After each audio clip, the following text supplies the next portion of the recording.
Patronat et syndicats se retrouvent cet après-midi pour la séance finale de négociation sur le télétravail.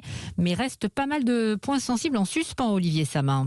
Oui, la grande interrogation, c'est de savoir si le patronat va finalement accepter que le texte qui sortira de la négociation crée de nouvelles obligations pour les entreprises. Jusqu'à présent, il ne le voulait pas.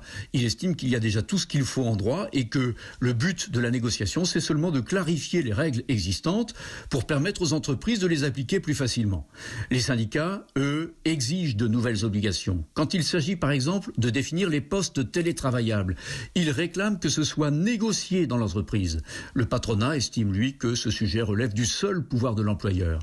Autre sujet qui coince, la prise en charge par l'entreprise des frais occasionnés par le télétravail, l'abonnement Internet par exemple, ou les frais de chauffage.